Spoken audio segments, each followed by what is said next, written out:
Good morning, class 12th. I hope you would be doing well. And let's discuss the rest of the text of the chapter on the face of it.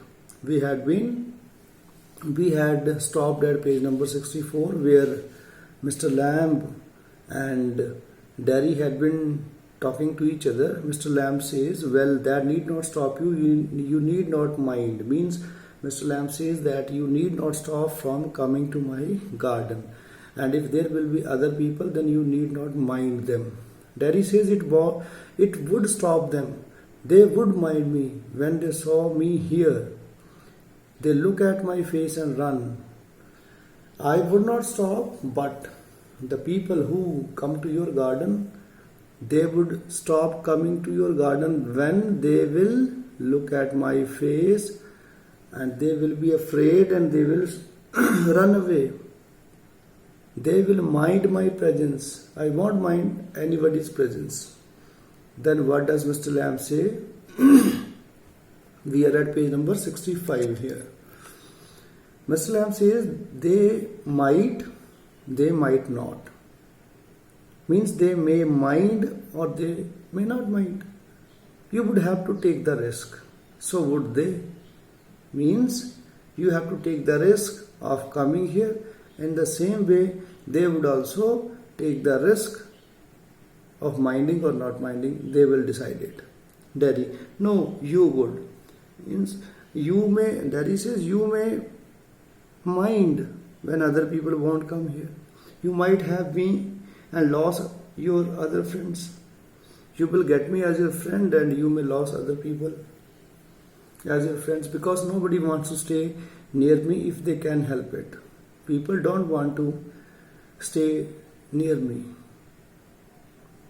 Mr. Lamb says, I have not moved. Have I moved? I am here and I am talking to you from last a few minutes. I did not run away.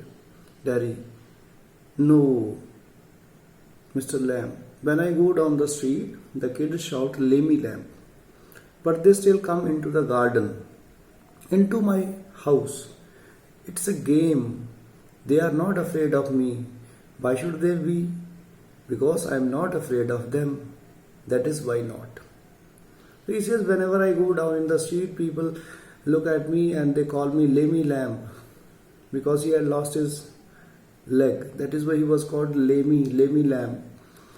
Lamb was his name. But still, he says, still, these children, these kids, they come to my garden, to my house. It's a game. What? They are not afraid of me. Why should they be? Because I am not afraid of them. We like each other. That is why they come here. Derry, did you get your leg blown off in the war? Mr. Lamb, certainly. Derry, how will you climb on a ladder and get the crab apples down then? Because you have lost one leg, how would you pick the apples? How would you climb on the ladder? Mr. Lamb says, oh, there is a lot of things I have learned to do and plenty of time for it. Years I take it steady. So he says there are so many things to do. I have learned everything. I have got a lot of time here. And with the practice of many years, by and by I have learned it doing so. Derry says if you fell and broke your neck, you could lie on the grass and die.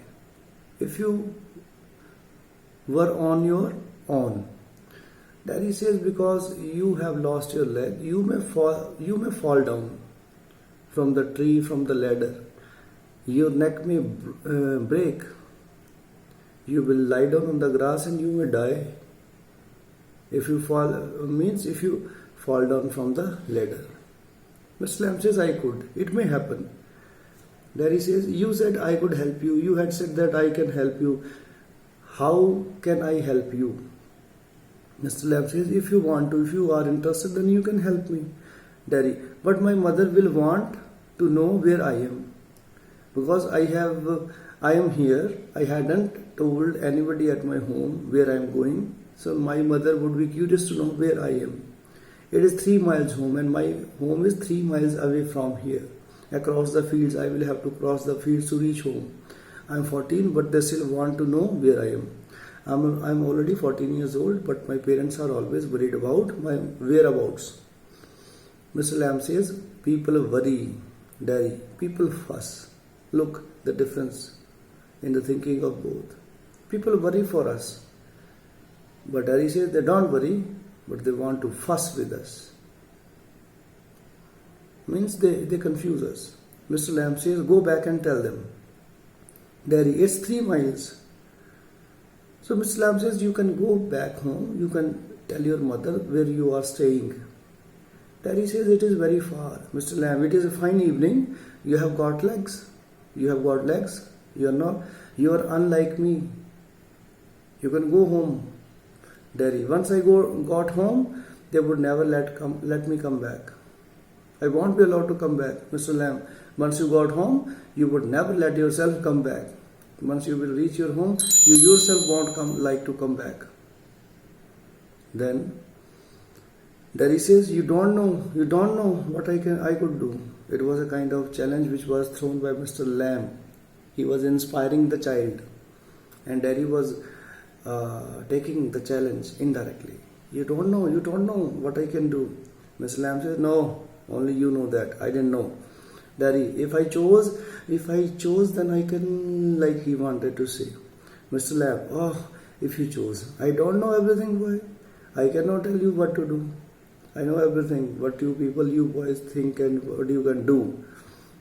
I can't tell you what to do. Daddy says, they tell me. People tell me what to do. Mr. Lamb, do you have to agree? Why do you agree with them? Daddy, I don't know what I want. I myself didn't know what to do, what I want. I want something no one else has got or ever will have. I want something which was not got by anyone and which will not be achieved by anyone.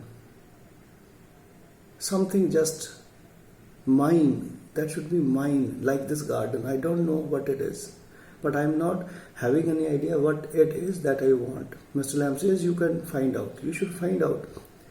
Daddy says, how? Mr. Lamb says, waiting, watching, by waiting and watching, listening also, by waiting, watching and listening. Sitting here or going there, I will have to see to the bees. Okay, he says, I'm sitting here or I want to go there. Means I had been sitting with you from last many minutes and I'm interested to go there because I have to see the bees. Daddy, those are the people who come here. Do they talk to you, ask things? The people who come to your garden, do they talk to you? Do they ask the things from you? Mr. Lamb says, some do, some don't. Some ask, some don't ask. I ask them. I like to learn. I ask many questions because I want to learn. Daddy, I don't believe in them. I don't think anybody ever comes. You here all day by yourself and miserable, and no one would know if you were alive or dead, and nobody cares. He says, I don't believe in people, and I don't think that anybody would be coming to you. You are saying that people come, but I think nobody comes. You are here all, means you alone stay here by yourself. Your condition is miserable when you are alone. No one would be knowing whether you are alive or you are dead here. Nobody cares. Nobody in the world don't care for us. Mr. Lamb, you think what you please. You keep on thinking what you like. Daddy, alright then, tell me some of their names, okay? If you say that people come, then tell me the names of some of them. Mr. Lamb says, what are names? What are names? Tom, Dick or Harry? Getting up, he gets up. I'm off down to the bees. I'm going to the bees now. Daddy, I think you are daft, crazy. Daft means foolish. I think you are foolish. You are a fool. You are a crazy man. Mr. Lamb says, that is good excuse. Daddy asks, what for? Excuse for what? You don't talk sense. You are talking insensibly. Mr. Lamb says, good excuse not to come back. That is merely an excuse not to come back. and you have got a burnt face, and that is other people's excuse. And people's excuse is that you have got a burnt face and you won't like to come back. You are saying that I won't be allowed by my family to come back, but here I think that you yourself won't like to come back. That is merely an excuse. There he says, you are like the others. You like to say things like that. You are also like others. You say whatever comes to you. If you don't feel sorry for my face, you are frightened of it. If you cannot feel sorry for my face, then you are surely afraid of my face. And if you are not frightened, you think I am ugly as a devil. And if you are not afraid, then you might be thinking that I am as ugly as a devil. I am a devil. Don't you think so? He shouts actually. Mr. Lamb does not reply. He has gone to the bees, to his bees. He goes to his bees. Daddy quietly, no, you don't. No. Then again Daddy repeats, no, you are not afraid. You don't think so. I like it here. It's a very good place. I like it here. Pause. Then he pauses. Daddy gets up and shouts. He gets up and he again starts shouting, I'm going, because Mr. Lamb had gone towards the bees and he was staying there alone. So he shouts, I'm going, but I will come back. You will see.